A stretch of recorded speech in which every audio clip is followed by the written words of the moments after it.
On the ground, it is exhausting. Ukrainians are shattered. They haven't slept for more than an hour or two for nights on end if you're in these sort of big cities.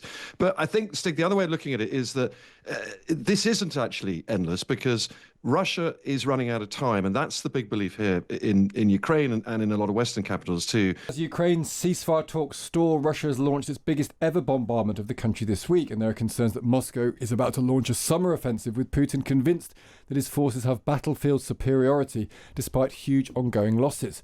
Earlier we spoke to the Defence Secretary John Healey about the effectiveness of UK support for Ukraine.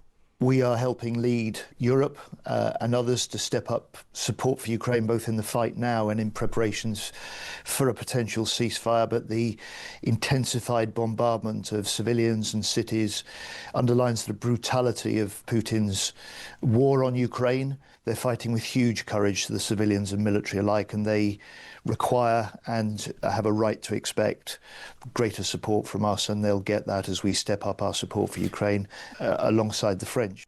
Tom Newton Dunn co-presents The General and the Journalist podcast for The Times, and he joins us live from Lviv in Ukraine. Morning, Tom. Morning, Stig.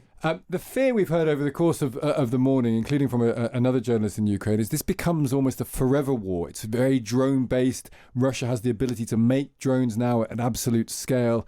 And the fear, I suppose, and you can tell us whether you've got this impression, is that this could sort of inexorably continue the Russian onslaught on and on and on and on. Well, I think it might feel like that at the moment. And, you know, last night was the seventh night in a row of these extreme bombardments, record-breaking amounts of missiles. We haven't had the full tally from last night, which largely hit Kyiv. The night before, hit Lusk, which is a city about 90 miles north of where I'm now in Lviv. That was record-breaking, some 740 drones and ballistic missiles. So it feels exhausting. On the ground, it is exhausting. Ukrainians are shattered. They haven't slept for more than an hour or two for nights on end if you're in these sort of big cities. But I think, Stig, the other way of looking at it is that this isn't actually endless, because Russia is running out of time, and that's the big belief here in Ukraine and in a lot of Western capitals too. For two reasons: they're going to run out of manpower by the end of the year, because Putin doesn't want to do a second mobilization. And another reason, the second, because the Russian economy is going to be in dire straits with the collapse in international, or the drop in international oil prices. So I think, if you like, a rose-tinted way, or certainly a glass-half-full way of seeing what's going on at the moment, is if Ukrainians can just withstand this appalling onslaught for the next few months, maybe 6 months, then the tide will turn, and Russia's ferocity and entire battle plan is going to start imploding quite quickly. The question of then what happens when it comes of peace is very interesting, because Trump is talking more tough about Putin. And we heard John Healey elsewhere in that interview, Tom, saying that there was still a willingness from the UK to put boots on the ground in support of a peace deal if Trump could negotiate one. But I guess the billion-dollar question is any form of ceasefire, then peace negotiated by Trump, still a possibility? Yeah, and the answer to that right now is absolutely zero. It's almost a waste of time. John Healey talking about committing troops to Ukraine for a peace deal. Peace is so far away. When you have record onslaughts night after night, that's obviously not going to happen. The time will come, though. And you could see really Putin's bombardments at the moment as his big play in that. He wants to try and break Ukrainians' will. He wants to make them want to give up the fight and settle for easier terms before he has to settle for terms that he might not like at the end of the year, beginning of next year, maybe. So there will be a time and a place for that. The key question, though, as you say, though, Stig, is what is Trump going to do about all this? He may be getting frustrated with Putin. He may be saying swear words from the cabinet office in the White House. But there is something he can do. He can sign a bill that's going to go through the Senate, we think, next week, co-author bipartisan bill by a Republican and a Democrat that would put massive sanctions on any country that buys Russian oil. So the Chinese, the Indians, and that would really hurt the Russians and arguably foreshorten the capacity that Putin has to continue this. So yet again, the ball is in Donald Trump's court. If he is getting frustrated, if the scales are falling from his eyes on what sort of a guy Vladimir Putin really is, then, hey, guess what? You could do something about it. CNN reported that back in his first term, Trump was talking to people and he said, I said to Putin, if you invade Ukraine, I'll bomb the S out of Moscow, and that stopped him from doing it. You've been around a long time, Tom. You know how these people talk. Is that plausible? Is it plausible that Donald Trump really warned off Putin by threatening to bomb Moscow back in the 2016, 2017? I think it's possible, but I think if you remember back then, Vladimir Putin and Donald Trump were having quite a love-in. Remember, Trump did that extraordinary press conference with Putin, I think it was in Helsinki, after the pair met a couple of years later, where he refused to criticize him at all. So it doesn't feel like the language that Trump would use with Putin. It's the language he might use at an Oval Office press conference, but not in reality.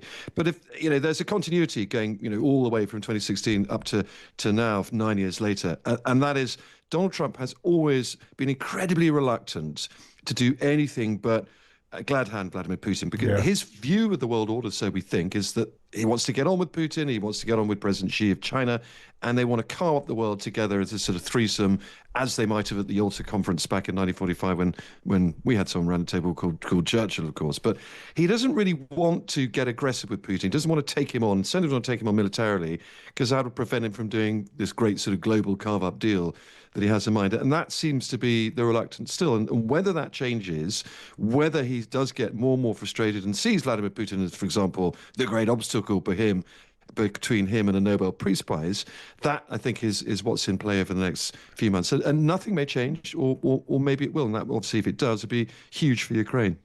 And before you go, Tom, your latest General and the Journalist podcast, you've been discussing where Putin will attack next after Ukraine. Is that that's often said as the great fear for NATO countries? Is that really a live option? You think Putin would go somewhere after Ukraine? Yeah, it is, and more so. It's not a case of if or where he'd go, although we have a good attempt trying to plot this out down the NATO's eastern flank, really from the high north to Estonia, the Baltic Islands, and the Suwalki Gap, Stig, which is definitely not a place you want to be anytime soon, between Poland and Lithuania, which is the gap between Kaliningrad, the Russian enclave on the Baltic Sea, and Belarus as well.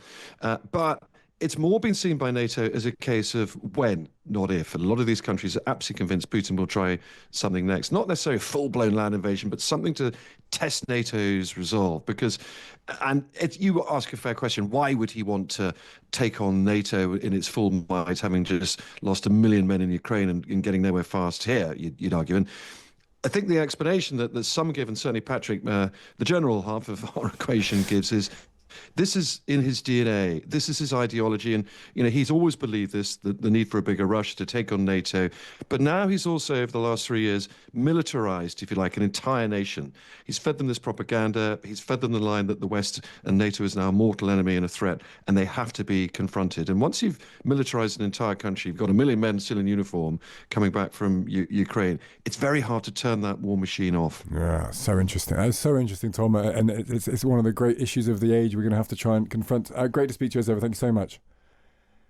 Thanks. That is Tom Newton Dunn there, who co-presents the General and the Journalist podcast for The Times. He was there in Lviv in Ukraine. The United Kingdom and France must once again show the world that our alliance can make all the difference.